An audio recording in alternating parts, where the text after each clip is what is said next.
عزیز دوستو، اللہ تعالیٰ نے قرآن حکیم میں نبی پاک صلی اللہ علیہ وسلم کی عظمتوں کو، شانوں کو اور بلندیوں کو بیان فرمایا، اور حضور کی مختلف صفات کا تذکرہ فرمایا۔ قرآن پاک میں ارشاد فرمایا کہ یا ایھا النبی انا ارسلناک شاہدا ومبشرا ونذیرا، اے غیب کی خبریں دینے والے محبوب علیہ السلام، ہم نے آپ کو گواہ بنایا ہے، خوشخبری دینے والا بنایا ہے اور ڈر سنانے والا بنایا۔ پھر ارشاد فرمایا کہ وداعیا الی اللہ باذنہ وسراجا منیرا، اور ہم نے آپ کو اللہ کی طرف دعوت دینے والا بنایا اور اللہ کے حکم سے اللہ کی طرف دعوت دینے والا بنایا، وسراجا منیرا، اور آپ کو چمکتا ہوا آفتاب بنایا۔ نبی پاک صلی اللہ علیہ وسلم کی ہر شان ہی وراء الورا ہے، لیکن یہ جو حضور کی صفت مبارکہ ہے نا، داعیا الی اللہ کی، کہ حضور لوگوں کو اللہ کی جانب دعوت دیتے۔ نبی پاک صلی اللہ تعالی علیہ وسلم بندوں کا اپنے رب سے رشتہ جوڑتے، گھبرائے ہوئے لوگوں کو، پریشان لوگوں کو، اور جو لوگ سمجھتے تھے کہ شاید ہم کوئی دنیا کے کمزور لوگ ہیں اور یہ مالدار اور یہ اقتدار والا آدمی ہی بڑا ہے، ان سب کو حضور نے مایوسیوں سے نکالا، اور اللہ کے رسول صلی اللہ علیہ وسلم نے یہ سبق پڑھایا کہ تم سب حضرت آدم کی اولاد ہو۔ عربی کو اجمی پر، گھورے کو کالے پر کوئی فضیلت حاصل نہیں۔ لوگوں کی ہر پریشانی حضور نے نکال کے ان کا رجوع ان کے رب کی طرف کرایا۔ ہمارے ہاں یہ ہوتا ہے کہ انسان کو پریشانی کوئی بھی ہو اسے سکون نہیں لینے دیتی، وہ کوئی بھی ہو۔ محفل میں کسی بندے کا بٹن ٹوٹ جائے نا، یہ گلے کا، تو کوئی دیکھے نہ دیکھے اس بیچارے کی ساری توجہ بٹن پہ رہتی ہے، میرا بٹن ٹھیک نہیں۔ کسی بندے نے کپڑے صاف نہ پہنے ہوں تو آپ اس شخص سے کہیں کہ تجھے کچھ لوگ ملنا چاہتے ہیں، تو وہ اگرچہ اس کے پاس پی ایچ ڈی کی ڈگری ہے، ڈھیر سارا مال ہے، وزادار ہے، صاحب عزت ہے، لیکن وہ کہتے یار میرے کپڑے نہیں ٹھیک، تو میں کوفت محسوس کر رہا ہوں، ذرا میں اپنے آپ کو تھوڑا سا نہا دھو لوں، فریش کر لوں، پھر میں چلتا ہوں۔ آپ کے ظاہری جسم پر ایک آدھ دھبا ہو تو وہ آپ کو سکون نہیں لینے دیتا، اور اگر دھبے باطن پہ لگ جائیں، بہت سارے دھبے ہیں جو باطن پہ ہوتے ہیں، مجھے جان لو، مجھے پہچان لو، میرا بھی کوئی نام ہے، میں بھی کچھ ہوتا ہوں، یہ بھی ایک دھبا ہے، ایک مصیبت ہے۔ اور میری عزت کرو، مجھے بھی کسی طریقے سے کسی نشست پہ جگہ دو، یہ بھی ایک دھبا ہے۔ یہ ہمارے ہاں، ہمارے ملک کے اندر سیاستدانوں سے لے کر مذہبی لوگوں تک الا ماشاءاللہ پروٹوکول کا ایک مزاج آیا ہے کہ بھی بڑی دشواری پیدا کرتا ہے عام لوگوں کے لیے، بڑی آزمائش میں لوگ آ جاتے ہیں۔ حسد کر لینا، کسی بندے کی نعمت کو دیکھ کے جلنا، یہ بھی آپ کو بڑا بے سکون رکھتا ہے۔ تکبر کرنا کہ میں کوئی چیز ہوں اور باقی کو تھوڑے سے مجھ سے چھوٹے ہیں، یہ سارے دھبے، یہ ساری نقصان کی چیزیں۔ اور نبی پاک صلی اللہ علیہ وسلم نے تعریف یہ بیان کی، فرمایا ما حاک فی صدرک، یہ جو تیرے گناہ ہیں یہ تیرے سینے میں کھٹکیں گے، یہ تجھے بے چین رکھیں گے، یہ کانٹے کی طرح چبھیں گے۔ تو جتنے مرضی اچھے کپڑے پہن لے، جتنی مرضی اونچی جگہ بٹھا دیا جائے، اگر تیرے اندر کوئی روگ ہے وہ تجھے سکون سے نہیں جینے دے گا۔ رسول کائنات صلی اللہ علیہ وسلم نے نا لوگوں کی توجہ رب کریم کی جانب لگائی۔ حضور نے لوگوں کو بتلایا کہ تمہارا رب نا عاجزی کو پسند کرتا ہے، تمہارا رب سادگی کو پسند کرتا ہے، تمہارا رب انسانوں سے پیار کرنے والے کو پسند کرتا ہے۔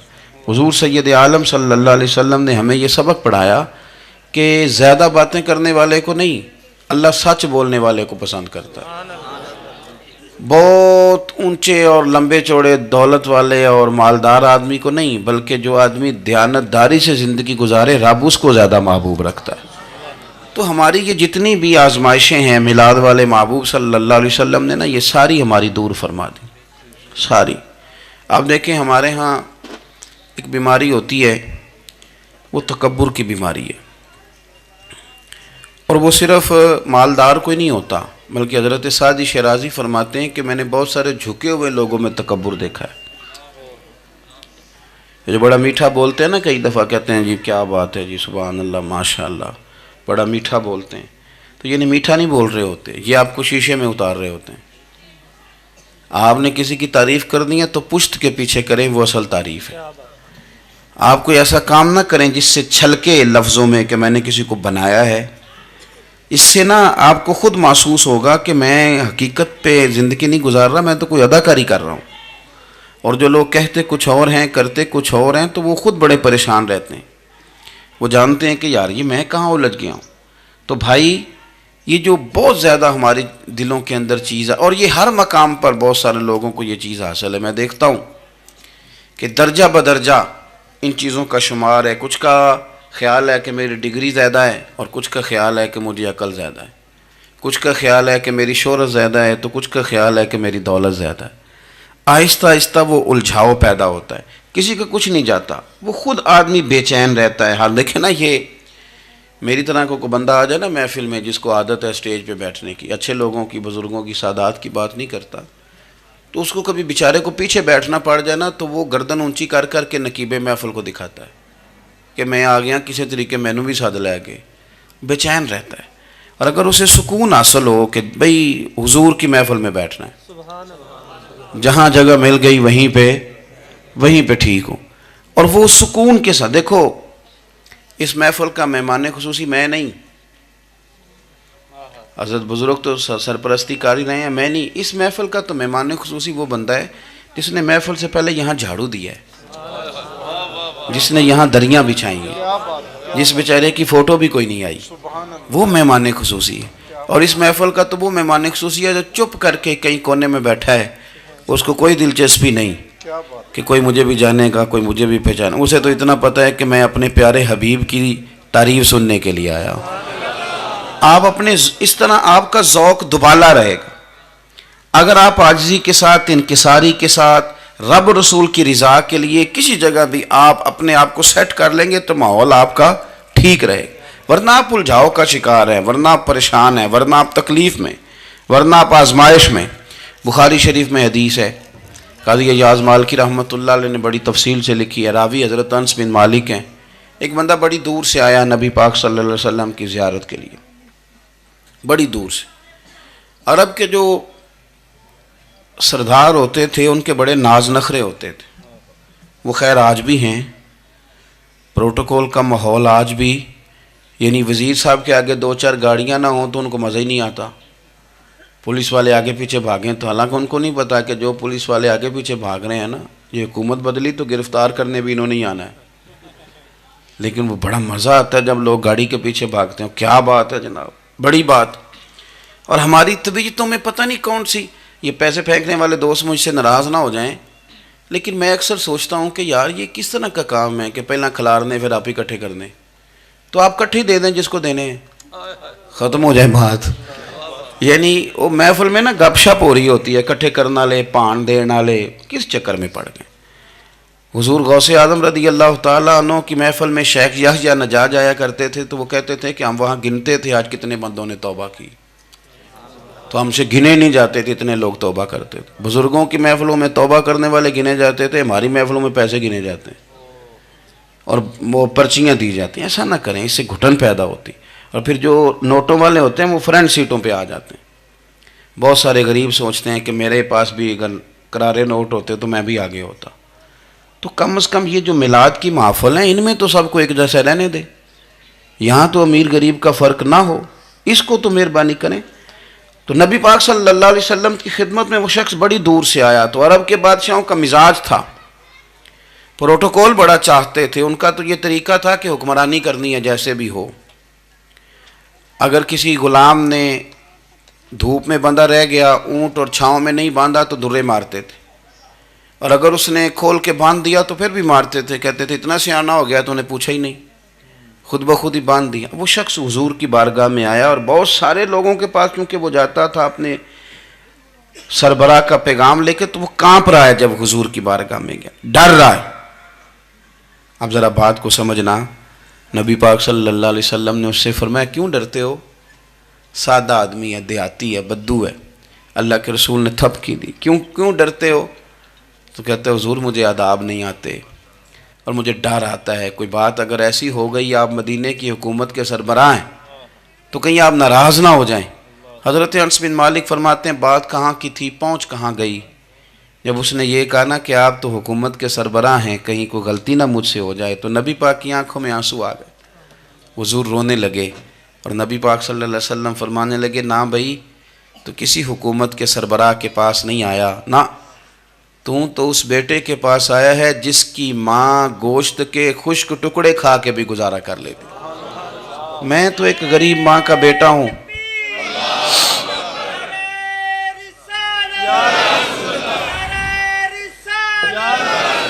بھائی اگر آپ کا یہ ذوق بن جائے، دیکھو نا آج تو لوگ بھول جاتے ہیں نا، کپڑے بدل لیتے ہیں تو وہ سمجھتے ہیں کہ شاید سارا کچھ ہی بدل گیا. یعنی گاؤں سے آ کر پڑھنے والے بھول ہی گئے ہیں کہ کس کی ماں نے کتنا زیور بیچا. لوگ بھول جاتے ہیں چیزوں کو. اپنے ماضی کو یاد رکھیں، آپ لوگوں کے ساتھ پیار کریں، آپ لوگوں کو موقع دیں، آپ تھوڑی سی اور کوشش کریں اس شخص تک جانے کی جو آپ کو مایوس نظر آ رہا ہے، پریشان نظر آ رہا ہے. یہ ہمیں میلاد والے محبوب صلی اللہ علیہ وسلم نے درس دیا. ایک اور پہلو، حضور سید عالم صلی اللہ علیہ وسلم نے، ہمارے ہاں نا ابھی بھی برادری کی تقسیم ہے، ابھی بھی، اور کچھ میں نے ایسے کمزور لوگ بھی دیکھے. یہ اس طرح کی حرکتیں ہارے ہوئے لوگ کرتے ہیں. ہارے ہوئے لوگ جو اپنے آپ کو سمجھتے ہیں کہ میں کوئی بڑا آدمی ہوں. بڑا آدمی تو اپنے اخلاق سے ہوتا ہے، اپنے کردار سے ہوتا ہے، اپنی سخاوت سے ہوتا ہے، لوگوں سے پیار کرنے سے ہوتا ہے. باقی یہ کہ بیٹھ کے کہانی سنانا کہ میں بڑا کچھ کرتا ہوں، تو جو کچھ کرتا ہوتا ہے اسے سنانے کی کوئی ضرورت ہے. ایک اور بہت سارے لوگ آپ تعزیت کرنے جائیں نا والد کے انتقال کے بعد، تو ان بیچاروں کو بتانا پڑتا ہے کہ ابا جی میرے بغیر دوائی نہیں کھاتے تھے. تو میں کہتا ہوں اگر تیرے بغیر نہیں کھاتے تھے پھر بتانے کی ضرورت نہیں، پھر تو سارے گاؤں کو پتہ ہوگا کہ تیرے بغیر نہیں کھاتے تھے. اور اگر کوئی دال میں کالا ہے تو پھر تیری وضاحت کوئی بندہ قبول نہیں کرے گا. تو آپ کو بتانا کیوں پڑ رہا ہے؟ اور آپ بار بار اس بات کا ذکر کیوں کر رہے ہیں کہ ہم بہت بڑے قبیلے کے ہیں؟ صاحب اگر آپ بڑے قبیلے کے ہیں تو پتہ ہوگا سارے علاقے کو آپ کتنا لوگوں کا خیال کرتے ہیں، آپ کس قدر محبت کرتے ہیں، آپ کا انداز کریمانہ کس طرح کا. پھر آپ کو بتانے کی کوئی ضرورت نہیں ہوتی، پھر خود بخود خبر ہوتی. حضرت سیدنا ابو ذر غفاری رضی اللہ تعالیٰ عنہ، قبیلہ بنو غفار ایک بڑی شاخ تھی قبیلوں میں سے. جو لوگ اس زمانے میں مالدار قبیلوں سے تعلق رکھتے تھے ان میں سے ایک بڑا نام تھا. ساری زندگی چودراہٹ کی، لیکن میلاد ایک انقلاب کا نام ہے. میں میلاد منانے والے دوستوں سے گزارش کرتا ہوں کہ آپ ہر سال میلاد منائیں، اور ہر سال میلاد کے بعد آپ تھوڑے بدل بھی جائیں، یعنی تھوڑے سے بدل جائیں. کچھ لوگ کہیں یار یہ داڑھی میں نے نا 12 ربیع الاول والے دن رکھی تھی، یہ میری میلاد والی داڑھی ہے. اور داڑھی رکھیں بھی نبی پاک کی مرضی کی. کس کی مرضی کی؟ نہ ناراض ہو جائے جی میں ٹور چلا بس. کس مرضی کی جی؟ اپنی مرضی کے نہیں. داڑھی کا وزن کو نہیں ہوتا کہ پوری مٹھی رکھیں گے تو آپ کو کوئی دقت ہوگی، کوئی وزن نہیں. پوری رکھیں، جو حضور کا طریقہ مبارکہ ہے جو ہمیں ملتا ہے اس پر آپ توجہ فرمائیں. تو میں جو بات عرض کرنے جا رہا ہوں وہ میلاد انقلاب ہے. حضور سید عالم صلی اللہ علیہ وسلم کی بارگاہ میں آنے سے پہلے لوگ کچھ اور ہوتے تھے، اور یہاں سے ہو کے جاتے تھے تو پھر ان میں تبدیلی آتی تھی. میں سارا دن کرامتیں سناؤں نا کسی کو اپنے پیر صاحب کی اور اپنے گھر میں بھی کہ میرے حضرت بڑے، میرے استاد بڑے، لیکن بیوی کے ساتھ اگر میں ترش لہجے میں بات کروں گا تو وہ کہے گی اے سکھاندے نے تینوں پیر صاحب. دوست کہیں گے یہ سکھاتے ہیں آپ. تو آپ کی کہانیاں نہیں چلتی، آپ کا کردار چلتا ہے. حضرت ابو ذر غفاری رضی اللہ تعالیٰ عنہ فرماتے ہیں چونکہ میں چودھری تھا، سیدنا بلال حبشی رضی اللہ تعالیٰ عنہ کے پاس میں بیٹھا تھا. کسی بات میں بات آگے بڑھی اور بڑھتے بڑھتے بات شکرنجی تک چلی گئی. رائے کے اختلاف نے باتوں میں تلخی پیدا کر دی، اور جب تھوڑے لفظ اور تیز ہوئے تو میں نے انہیں کہہ دیا چپ کر، تو ابشن کا بیٹا ہے. کس کے بیٹے تھے حضرت بلال؟ کہتے ہیں جب انہوں نے مجھے کہا تو میرا دل بڑا ٹوٹا، لیکن میں نے ارادہ کیا کہ میں نے حضور کی بارگاہ میں نہیں عرض کرنی. اب ہر بات کی ہم حضور کی بارگاہ میں شکایت کریں. لیکن میں جا کے مسجد میں بیٹھا اور جب سرکار آئے نا، ارادہ نہیں تھا کہ عرض کروں گا، لیکن حضور کا چہرہ دیکھا تو دکھ میرا خود ہی تازہ ہو گیا۔ رونے کا بھی تو تب ہی مزہ آتا ہے نا کوئی اپنا ملے تو۔ فرماتے ہیں کہ میرے آنسو نہ بغیر اختیار کے چھلک پڑے اور میں کھل کے روئے، کھل کے۔ قربان جاؤں محبوب کے بھی حضور نے پاس نہیں بلایا، بلکہ نبی پاک اٹھ کے خود میرے پاس آئے اور مجھے کندھوں سے پکڑ کے سینے سے لگایا، اور جب میں کھل کے رو لیا تو حضور میرے آنسو پوچھنے لگے۔ کچھ شعر ایسے ہوتے ہیں جو کسی نے کہے ہوتے ہیں، اور کہنے والا جو ہوتا ہے وہ صاحب حال ہوتا ہے، تو اس میں کچھ خوبصورتی زیادہ ہی ہو جاتی ہے۔ ایک پنجابی کے شاعر ہمارے گجرات میں گزرے، بزرگ تھے، ان کا ایک شعر ہے، وہ کہتے ہیں ایک واری میری آنکھیاں چوں اونا نے اتھرو پونجے سن، ایک واری میری آنکھیاں چوں اونا نے اتھرو پونجے سن، ہن تے چسکا پہ گیا رونے دا۔ ایک واری میری آنکھیاں چوں اونا نے اتھرو پونجے سن، ہن تے چسکا پہ گیا رونے دا، تے ہر ویلے آہو زاری دا۔ تو میں روز رونے لگا ہوں، مزہ ہی بڑا آیا ہے جب سے محبوب نے چپ کرانا شروع کیا۔ میرے عزیز، اور پھر حضرت بلال حبشی رضی اللہ تعالیٰ عنہ چونکہ حضور کے غلام تھے اور انہیں پتہ تھا کہ سرکار میری ناز برداری کرتے ہیں، حضور نے چپ کرایا۔ فرمایا کیوں روتے ہو؟ تو عرض کرنے لگے یا رسول اللہ صلی اللہ علیہ وسلم، اگر میں حبشن کا بیٹا ہوں تو میری تو غلطی کوئی نہیں نا، یہ تو تقسیم اللہ کی ہے نا۔ الذی خلقک فسواک فعدلک فی ای صورت ما شاء رکبک، جس طرح وہ چاہتا ہے، جس کو چاہتا ہے اس طرح کی اس کی صورت بنا دیتا ہے۔ تو مجھے حبشن کا بیٹا کہا جاتا ہے، میری غلطی کیا ہے؟ حضرت بلال نے بھی نہیں بتایا کس نے کہا ہے، لیکن نبی پاک صلی اللہ علیہ وسلم نے کیا فرمایا؟ امام یوسف صالحی نے لکھا ہے، ذرا غور کرنا بات پر، تسلیاں لوگ اور رنگ میں بھی دیتے ہیں، پر یہ تسلی بڑی انوکھی ہے۔ حضور فرمانے لگے بلال اگر تو حبشن کا بیٹا ہے تو پریشان کیوں ہوتا ہے؟ کالے رنگ والی ماں کا بیٹا ہے تو پریشان کیوں ہوتا ہے اگر تیری والدہ کا رنگ کالا ہے تو؟ عرض کی حضور آپ کیا فرمانا چاہتے ہیں؟ تو سرکار فرمانے لگے میں دو ماؤں کا بیٹا ہوں، ایک جناب آمنہ جنہوں نے مجھے پیدا کیا، اور ایک حضرت ام ایمن جنہوں نے میری پرورش کی، مجھے بڑا کیا۔ حضور فرمانے لگے میری ماں آمنہ کا رنگ گورا تھا اور میری ماں ام ایمن کا رنگ کالا ہے۔ تو فرمایا اگر تجھے کسی نے کالے رنگ والی ماں کا بیٹا کہا تو اسے کہہ دینا مدینے والی محبوب کے بھی تو ایک والدہ کا رنگ کالا ہے، تو کہہ دینا۔ حضرت بلال کہتے ہیں کہ وہ اس طرح کی تسلی تھی، طفل تسلیاں نہیں جس طرح کی ہمیں دی جاتی، وہ اس طرح کی خوبصورت تسلی تھی کہ اس کے بعد میرا دل ایسا ٹھنڈا ہوا، پھر کسی کا تانا نہیں رہا، پھر کسی کی تکلیف نہیں رہی۔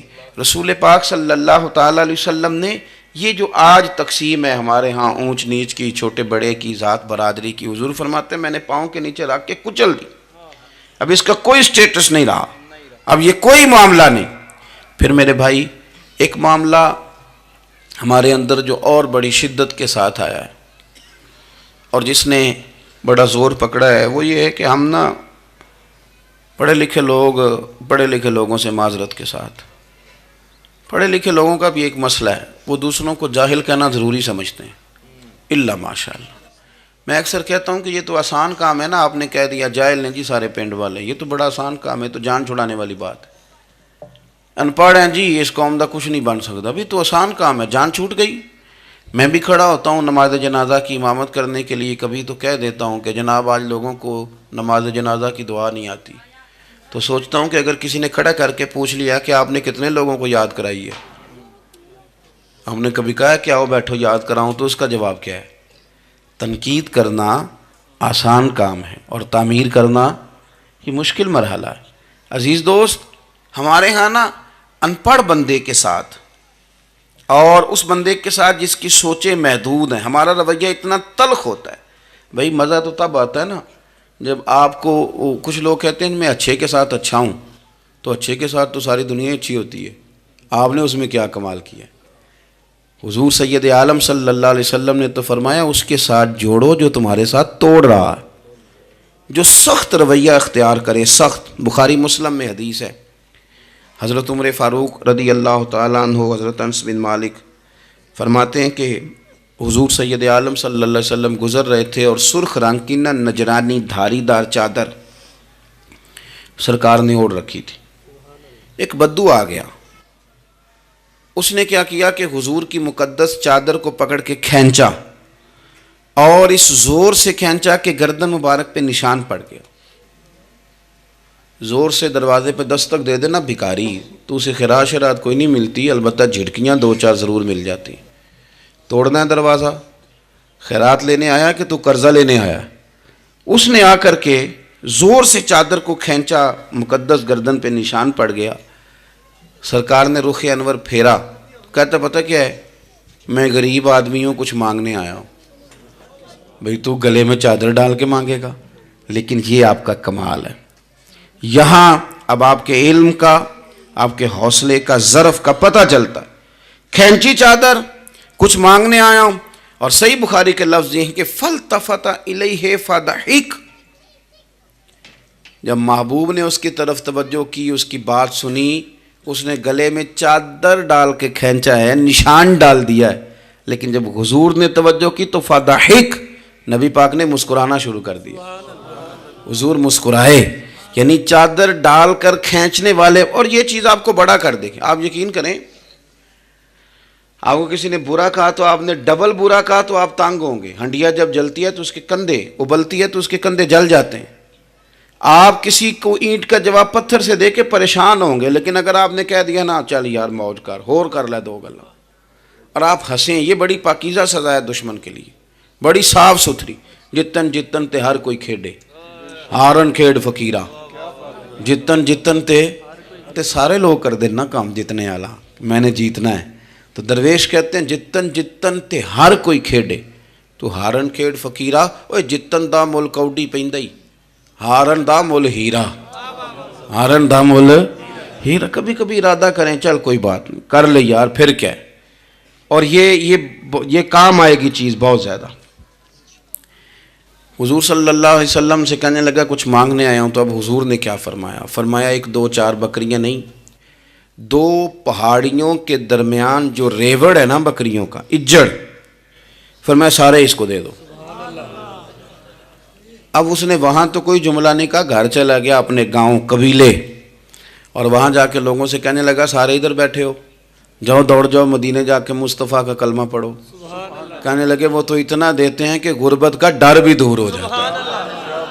تو نبی پاک صلی اللہ علیہ وسلم کا ان لوگوں کے ساتھ جو ان پڑھ ہیں، جو ساتھ ہیں، آج ہمارے بچے اپنے ابا جی کو بھی کہہ دیتے ہیں تسی پڑھے نہیں، ان دور بدل گیا ہے۔ میں ایک شادی کی تقریب میں جا رہا تھا، میرے آگے آگے والد صاحب کو بیٹا سمجھا رہا ہے، کہتے ابا جی ہن نہ اتھے جا کے نہ میٹھے چولاں تے سالن پا کے نہ کھایا جی، بندہ ماڑا لگتا ہے۔ میرا پیار تھا اس خاندان سے، میں نے اس بچے کو تھپکی دے کے کہا، میں کہا پتر تو ذرا لیٹ ہو گیا، جلدی ہوندہ تے نہ سارے سیانے ہونا سی۔ یہ ہمارے بچے اب بجائے اس کے کہ وہ قائل کریں، کتنا آپ نے غلط جملہ کہا کہ ابا جی آپ پڑھے ہی نہیں، آپ نے کتنی غلط بات کر دی۔ امام اعظم ابو حنیفہ رحمۃ اللہ علیہ کا ایک شاگرد تھا، وہ تقریر اچھی کرتا تھا، تو امام صاحب رحمۃ اللہ علیہ کی والدہ فرمایا کرتی ہیں ابو حنیفہ جا اس سے جا کے یہ مسئلہ پوچھ کے آ۔ تو امام صاحب فرماتے ہیں اماں میں نہ بتا دوں، تو اماں کہتی تو تے بچہ تینوں کی پتہ ہوئے، حالانکہ وہ شاگرد ہے۔ تو امام صاحب پھر اس کے پاس جاتے، اس کو جا کہتے اس سوال کا جواب، تو کہتا استاد جی مجھے کیا پتہ ہے، آپ کو پتہ ہے ان مسئلوں کا؟ تو آپ فرماتے یہ میں پہلے تجھے بتاتا ہوں اس کا جواب، پھر تو مجھے بتا، اور پھر میں تیرا نام لے کے اپنی اماں کو مطمئن کروں گا۔ اس لیے کہ ماں باپ کو دلائل نہیں دیے جاتے، انہیں راضی کیا جاتا ہے۔ اور میں بچوں سے گزارش کروں گا ابا جی کو پیسے بھی دیں، اماں جی کے وہ کپڑے بھی لے کے دیں، لیکن ضروری یہ ہے کہ ان کو وقت دیں، ان کے پاس بیٹھیں، ان سے مشورہ کریں، ان کو آپ کے وقت کی ضرورت ہے۔ بڑھاپے میں اس طرح کا ماحول نہ بنا دیں کہ وہ ایک کونے میں بیٹھے ہیں، کوئی پوچھتا ہی نہیں، اس طرح نہ کریں۔ ہم تو اس طرح والدین سے رویہ کرتے ہیں جیسے MBBS ڈاکٹر رات کو وارڈ میں آتا ہے اور دو تین اس کے ساتھ سٹاف کے لوگ ہوتے ہیں، اور وہ کہتا ہے دوائی کھا لی ہے، طبیعت اب کیسی ہے، بلڈ پریشر ٹھیک ہے، یہ میں نے دوائی بدل دی ہے۔ یہ کیا رویہ ہو؟ آپ ان کو وقت دیں۔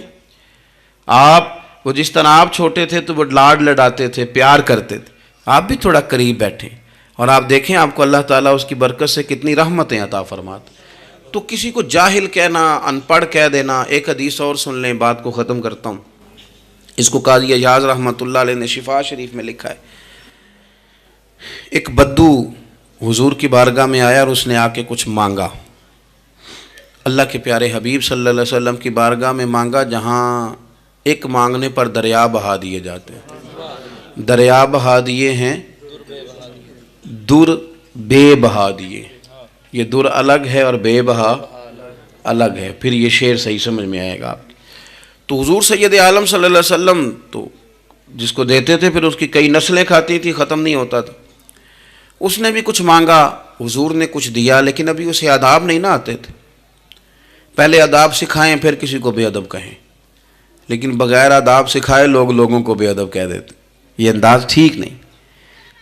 اس نے کچھ مانگا، حضور نے دیا. چونکہ آداب نہیں آتے تھے، نہ آشنا تھا، تو کہنے لگا معاذ اللہ ثم معاذ اللہ نقل کفر کفر نہ باشد. کہنے لگا میں تو بڑی تعریف سن کے آیا تھا، آپ نے تو کچھ بھی نہیں دیا. حضرت عمر فاروق نے تلوار نکال لی، فرمایا اس بے ادب کی گردن اڑاؤں گا. حضور نے فرمایا عمر ٹھہر جا ذرا، جلدی نہ کر. سرکار اسے گھر لے گئے. جتنا دیا تھا نا اس سے ڈبل دیا، پھر جتنا ہو گیا تھا اس سے بھی ڈبل دیا. تیسری دفعہ حضور دینے لگے تو کہنے لگا یا رسول اللہ بس کریں، میں نے تو طوفان کے اندر بھی ہوا اتنی تیز نہیں چلتے دیکھی جتنی آپ کی سخاوت تیز چلتی ہے. کریم رسول صلی اللہ تعالی علیہ وسلم نے فرمایا یہی بات باہر جا کے میرے صحابہ سے بھی کہہ دو گے؟ حضور کہہ دوں گا. فرمایا جب تم نے کہا تھا نا نہیں دیتے تو ان کے دل ٹوٹ گئے، جب تم کہو گے نا بڑا دیتے ہیں تو ان کے کلیجے ٹھنڈے ہو جائیں گے. وہ باہر آیا، آ کر کے کہنے لگا میرے رسول پاک علیہ السلام کے مقدس غلاموں، میں نے تو طوفان میں بھی ہوا اتنی تیز نہیں دیکھی جتنی کریم کی سخاوت تیز ہے. پیارے حبیب صلی اللہ تعالیٰ علیہ وسلم تو کمال کر دیتے ہیں. اب صحابہ خوش ہو گئے. میرے نبی پاک صلی اللہ علیہ وسلم نے ہماری تربیت فرمائی کہ ہم نے کس طرح کا رویہ ایسے لوگوں کے ساتھ اختیار کرنا ہے. حضور فرمانے لگے عمر اگر تم اس سے پہلے قتل کر دیتے جو اس نے کہا تھا تو یہ دوزخ میں جاتا، اور اب جو کہہ رہا ہے اس پر مرے گا تو رب اسے جنت عطا فرمائے گا. حضور فرمانے لگے عمر میری اور تمہاری یعنی میری اور میری امت کی مثال اس آدمی کی مثال کی طرح جس کی اونٹنی بھاگ گئی تھی، ناک سے نکیل نکل گئی تھی. بہت سارے لوگ آئے اسے پکڑنے کے لیے، ہاتھوں میں نیزے تھے، ڈنڈے تھے، تلواریں تھیں، پر وہ کسی کے قابو نہ آئی. زخمی ہو گئی پر کسی کے قابو نہ آئی. حضور فرماتے ہیں پھر اس کا اپنا مالک آ گیا. اس نے تھوڑا سا چارہ اٹھایا، میری طرف دیکھیے گا جی، چارہ اٹھایا، اونٹ اس نے اس کو تھپکی دی، بغیر کسی کی مدد کے ناک میں نکیل ڈالی. پھر اونٹنی پر سوار ہوا اور کہنے لگا لوگوں تم نے میرے جانور کو بڑی تکلیف دی، اونٹنی میری ہے، اسے سنبھالنے کا طریقہ بھی مجھے ہی آتا ہے. گویا حضور فرما رہے ہیں عمر یہ امت میری ہے تو اسے کس طرح سنبھالنا ہے یہ طریقہ بھی مجھے ہی آتا ہے. ان کی کہاں کس بنیاد پر کس رنگ میں تربیت کرنی ہے یہ میں جانتا ہوں. ہمیں اگر ہماری زندگی انصاف والی ہو، عاجزی والی ہو، اطمینان والی ہو، عاجزی بھی دل کا نام ہے، اطمینان بھی دل کا نام ہے. بہت سارے گردنیں جھکانے والے بھی عاجز نہیں ہوتے. اپنے دل سے تہیہ کر لیں کہ میں کسی شخص کو بھی اپنے سے چھوٹا نہیں جانتا، کمزور نہیں جانتا.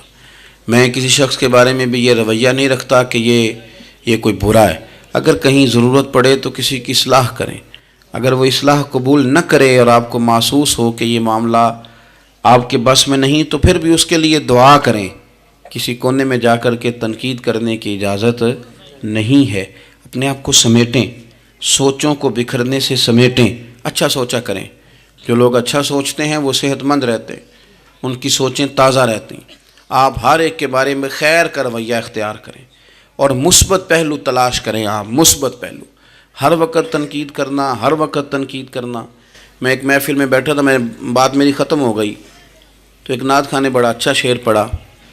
ہم بڑی اس بات کی تردید کرتے رہتے ہیں کہ یہ طے کر کے اور پیسے لے کے اور یہ نہیں کرنی چاہیے چیزیں، لیکن یہ کہ یہ غلطی کس کی ہے؟ یہ اس عوام کی غلطی ہے جو ریٹ بناتی ہے، چیزیں خریدتی ہے. جو چیزیں آپ خریدیں گے نہیں بکیں گی بھی نہیں مارکیٹ میں. آپ خریدتے ہیں تو کوئی بکتا ہے نا. میری بات کی سمجھ آ رہی ہے؟ تو ہم یہ سارا کچھ ڈال دیتے ہیں. اب کیا ہوتا ہے کہ اتنی سونی محفل سجی ہوئی ہے لیکن اس میں بیٹھ کر لوگ حضور کی تعریف سننے کی بجائے یہ کہہ رہے ہیں اس نے 40,000 لیا ہے. تو آپ یہ اندازہ کریں کہ وہ جو بات ہمیں اس وقت مدینہ شریف لے کے جاتی، ہمارا عشق رسول تازہ کرتی، تو ہم نے وہاں کیا گھٹن پیدا کر دی یہ کہانیاں چھیڑ کے. کیوں دیتے ہیں آپ پیسے؟ کیوں اس طرح کے ریٹ آپ بناتے ہیں؟ پہلے آپ بناتے ہیں پھر اس کے بعد آپ تنقید کرتے ہیں. اب دیکھیں میں بھی بیٹھا تھا تو اس نے بڑا خوبصورت شعر پڑھا اور بڑی مزیدار بات کی، بڑا مزہ آیا. تو میں نے ساتھ والے سے کہا یار آج بڑے دنوں کے بعد سرور آیا. تو کہنے لگا انہیں 40,000 لے آ جائے. میں انہوں کہا تو 10 منٹ کھلو جانا سی، مزہ تو لے لینے دیتا. اور پھر میں نے اسے کہا کہ یار بات سنو، کیوں دیتے ہو 40,000؟ اور اگر اس نے لیا بھی ہے نا تو آج اتنا مزہ آیا نا، میرے خیال میں نا اس کا 40 نہیں 80 بنتا ہے. دیکھو نا اس نے ہمیں پہنچا کہاں دیا ہے. تو آپ مثبت لیں چیزوں کو، مہربانی کریں، اچھا سوچیں، اچھے رویے اختیار کریں. وہ کسی شاعر نے کہا تھا کچھ تو مجبوریاں رہی ہوں گی، یوں ہی کوئی بے وفا نہیں ہوتا. اچھی سوچ پیدا کریں، خوبصورت آپ اپنے آپ کو رکھیں. آپ کا فائدہ ہوگا، آپ اچھا سوچیں گے تو آپ کا نفع ہے. ورنہ بکھری ہوئی سوچوں والے لوگ تو بیچارے سویرے کچھ ہوتے ہیں، دوپہر کو کچھ ہوتے ہیں، شام کو کچھ اور ہوتے ہیں، اور تیزی سے وہ لوگ بکھر جاتے ہیں. آپ یہ دیکھیں کہ آپ مست رہیں، آپ اپنے آپ کو پریم میں رکھیں، آپ اپنے آپ کو سکون میں رکھیں. کوئی تعریف کرے تو اس کی مہربانی، تنقید کرے تو اللہ بھلا کرے، لیکن آپ نے اپنی سوچوں کو ہمیشہ مجتمع رکھنا ہے. اللہ تعالیٰ آپ کو بہترین صلہ عطا فرمائے. محفلیں ہوتی ہیں حضور کے نام کی، لوگ تو ظاہر آتے جاتے رہتے ہیں، ہر ایک آدمی کی اپنی مشغولیت. آپ تشریف رکھیں گے، حضور کی ثنا خوانی ہوگی. اللہ تعالیٰ آپ سب کو جزا عطا فرمائے. آخر دعوانا جی آج اقبال ڈے جی واقعہ ہے سعد بن نبی وقاص سنا دیا. نہیں وہ کون سا واقعہ ہے؟ وہ تو واقعہ ہے سعد بن نبی وقاص ہے، یوٹیوب تے اپلوڈ ہے. نہیں، ان کے تو کئی واقعات ہیں. جنگ والا. چلے میں بات کرتا ہوں، آپ تشریف رکھیں جی. میں بات کرتا ہوں. میں تو اپنی طبیعت کے مطابق بات کر چکا ہوں، اتنی کو میں کیا کرتا ہوں، لیکن ایک بات عرض کرتا ہوں آپ کی خدمت میں. ایک تو یہ کہ آج اقبال ڈے. علامہ اقبال جو ہیں وہ اسلام کے اور صوفیاء کے اور اہل محبت کے بہترین ترجمان ہیں. انہوں نے لوگوں کو رخ جو ہے وہ نبی پاک صلی اللہ علیہ وسلم کی محبت کی جانب پھیرا ہے. تو اقبال سے پیار کرنا اور ان کی تعلیمات کو دیکھنا یہ بھی بڑی کمال بات. ایک بات مجھے یاد آ رہی ہے حضرت سعد بن نبی وقاص کے. بہت ساری باتیں ہیں، میں سمجھ نہیں پایا کہ کس بات کی طرف میرے بھائی نے اشارہ کیا ہے. آپ فرماتے ہیں میں ایک دفعہ قادسیہ کی جنگ کے لیے گیا تھا، تو اس بادشاہ جس سے ہماری جنگ تھی اس کے بارے میں معروف تھا کہ تاج بڑا قیمتی پہنتا ہے. ہوتے ہیں نا جی، ہمارے ملک میں بھی کچھ بادشاہ ایسے ہیں جو 6-6 کروڑ کی گھڑی پہن لیتے ہیں. حالانکہ آپ جتنا مرضی مہنگا جوڑا پہن لیں، اب تعریف کوئی بھی نہیں کرتا. اب ختم ہو گیا دور، اب سارے وراء الورا. اب ہر بندے کی ڈیزائننگ بڑی شاندار ہے، جس کو بھی چھیڑ دیں. تو وہ تاج بڑا قیمتی پہنتا تھا، ہیرے لگائے ہوئے تھے. حضرت سعد بن نبی وقاص رضی اللہ تعالیٰ عنہ نے لوگوں سے کہا کہ اس کے تاج کا خیال رکھنا، مل گیا تو مال غنیمت میں فائدہ ہوگا. جنگ ہوئی شام کو، تاج اس کا کہیں ریت میں کھو گیا. لوگوں نے کچھ دیر ڈھونڈا، بادشاہ قتل ہو گیا، ملا نہیں. حضرت سعد بن نبی وقاص نے کہا چھوڑو، سو جاؤ، اتنا بھی ضروری نہیں. فرماتے ہیں کہ میں اپنے خیمے میں چلا گیا تو ایک آدمی نے اندر آنے کی اجازت مانگی. میں نے کہا آ جاؤ. وہ آیا تو اس نے چادر کی اوٹ میں اپنا چہرہ چھپایا ہوا تھا، اور پھر اس نے جب وہ چادر کھولی تو اندر سے اس نے وہ ہیروں کا چمکتا ہوا تاج میرے سامنے رکھا. کہنے لگا میں گزر رہا تھا، گھوڑے کے پیر سے کچھ چیز ٹکرائی ہے، میں نے ریت کھودی ہے تو یہ نکل آیا. تو آپ فرماتے ہیں میں نے اسے کہا یار تو غریب آدمی لگتا ہے، تیرے کپڑے بتاتے ہیں. دامان توکل کی یہ خوبی ہے کہ اس پر پیوند لگے ہوتے ہیں پر دھبے نہیں ہوتے. تو غریب آدمی لگتا ہے. اس نے کہا جی میں جب آیا تھا تو بچوں کے لیے شام کا کھانا تھا، کسی پڑوسی سے ادھار کی گزارش کر آیا، لوٹ کے جاؤں گا تو اللہ خیر کرے. آپ فرماتے ہیں کہ وہ رکھ کے نا غریب آدمی، اتنی دیانتداری، اتنا اخلاص، چہرہ بھی چھپایا ہو. جب اس نے رخ پھیرا تو میں نے اسے کہا میاں نام ہی بتا دو، باپ کا نام اور قبیلے کا نام ہی بتا دو. کیسے اس نے رخ نہیں پھیرا، ادھر ہی چہرہ رکھا دروازے کے جانب. کہنے لگا حضور یہ کام میں نے آپ کے لیے نہیں کیا، یہ دیانتداری اور اخلاص میں نے آپ کے لیے یا شہرت کے لیے یا لوگوں کو بتانے کے لیے نہیں کیا. جس رب و رسول کے لیے میں نے یہ کام کیا ہے نا، وہ میرا نام بھی جانتے ہیں، باپ کا نام بھی جانتے ہیں اور قبیلہ بھی جانتے ہیں. انہیں پتہ ہے میں نے اللہ کی رضا کے لیے کیا ہے. تو جن کے لیے کیا ہے انہیں میری اس بات کی خبر ہے. اس لیے حضور نے فرمایا ہے کہ اللہ نہ تمہاری جیب دیکھتا ہے نہ چہرہ دیکھتا ہے، وَلَٰكِن يَنْظُرُ إِلَىٰ قُلُوبِكُمْ، وہ جب دیکھتا ہے تمہارے دل دیکھتا ہے. تو اس پر توجہ رکھیں، یہ صاف ستھرا رہے تو بڑے سارے کام بن جاتے ہیں. اللہ عمل کی توفیق رفیق عطا فرمائے. آخر دعوانا ان الحمدللہ رب